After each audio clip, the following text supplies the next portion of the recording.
संबंध भी बड़ा प्यारा होता था, बहुत प्यारा। और आजकल मॉडल जमाना जब से हुआ तब से तो महाराज जब मॉडलिंग ने तो सब दुनिया ही बर्बाद करके रख दी। हाँ, आजकल नहीं घर में समझ में आता कि को देवरो को भाभी, आजकल नहीं समझ में आता है, क्योंकि दुनिया ही इतनी विचित्र हो गई है, बहुत विचित्र दुनिया। एक समय की बात बताएं, त्रेता युग में जब मैया सीता का हरण हो गया था, बुजुर्गों ध्यान से सुनना, त्रेता युग में जब मैया सीता का हरण हो गया था, जब रावण सीता को चुरा करके ले गया, तो महाराज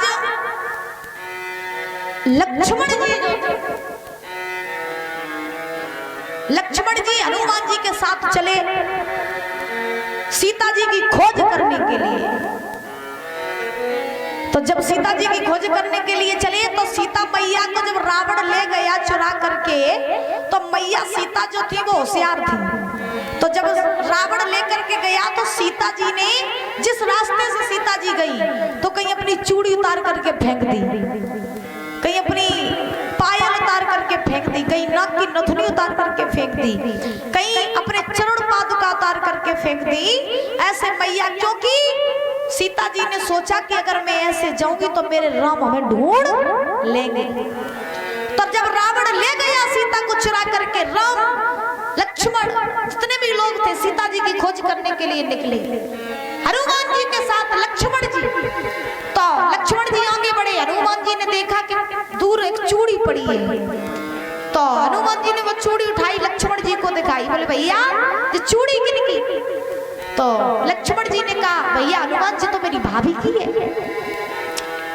तो बोले इसी रास्ते से ले गया रावण। आगे बढ़े, कई थोड़ी दूर पर जाकर के पायल मिली, हनुमान जी ने पायल उठाई, बोले लक्ष्मण जी पायल किनकी? तब लक्ष्मण जी ने कहा जी पायल तो मेरी भाभी की है। और आगे बढ़े, चरण पादुका मिली, बोले जगन की? बोले जब मेरी भाभी की है, लक्ष्मण जी कह रहे हैं। आगे और बढ़े, नाक की नथुनी मिली, हनुमान ने कहा नथुनी किनकी?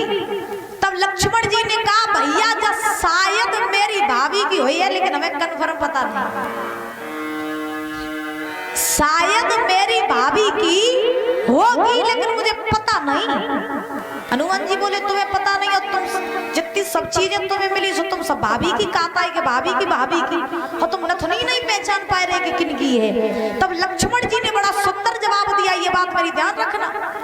लक्ष्मण जी ने जवाब दिया भैया मैंने सब चीज भाभी की पहचान ली, नथुनी मैंने इसलिए नहीं पहचान पाई क्योंकि आज तक मैंने अपनी भाभी के मुख की तरफ नहीं देखा, मैंने आज तक अपनी भाभी के मुख की तरफ नहीं देखा। इतना प्रेम करते थे लक्ष्मण जी सीता को महाराज, इतना प्यारा संबंध था कि लक्ष्मण जी हमेशा सीता जी की तरफ नजरें उनके पैरों की तरफ रखते थे।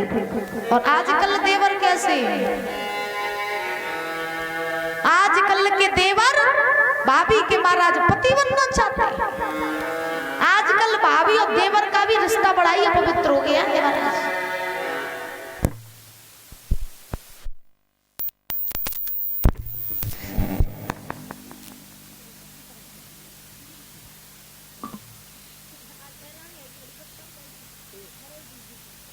मनोज दी लेकिन भगवान की तो उसी समय आज दुशासन ने द्रौपदी से कहा मेरे साथ चलो, द्रौपदी बोली नहीं जाएंगे। तो दुशासन ने केस पकड़ लिए द्रौपदी के, केस पकड़ करके खींच करके ले जाने लगा। द्रौपदी समझ गई कि आज मेरी लाज बचने वाली नहीं है।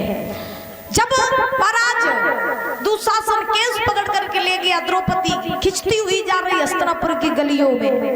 वो द्रौपदी जिसके रूप को देखने के लिए देवता भी तरसते थे, आज वही द्रौपदी हस्तिनापुर की गलियों में खींची जा रही है। मैया के तन के वस्त्र फट गए, हाथ की चूड़ियां टूट गई, खींचते खींचते दुशासन ले गया, बीच सभा में खड़ा कर दिया जाके। जब बीच सभा में खड़ा किया महाराज, तो खड़ा करने के बाद में द्रौपदी ने देखा कि उस सभा में मेरे पांच पति, मेरे बाबा, ससुर, भीष्म, गुरु, द्रोणाचार्य, बड़े बड़े राजा महाराजा बैठे।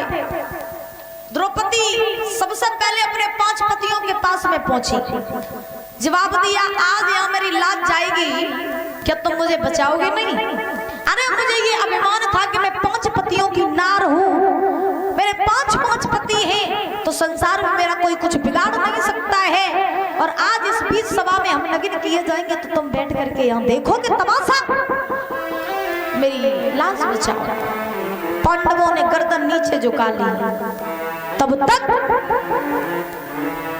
दुर्योधन ने जवाब दिया, आ गई तुम, अब तुम्हें नहीं छोड़ेंगे द्रौपदी। वादन की याद करो जब तुमने हमसे कहा था कि अंधे पाप की अंधी औलाद पैदा हो, आज तुम्हें नहीं छोड़ेंगे। द्रौपदी कहने लगी, छोड़ दो दुर्योधन, हमें छोड़ दो। अरे तुम्हें नहीं पता, अगर मेरी लाज चली गई तो साथ साथ तुम्हारे कुल खानदान की लाज चली जाएगी।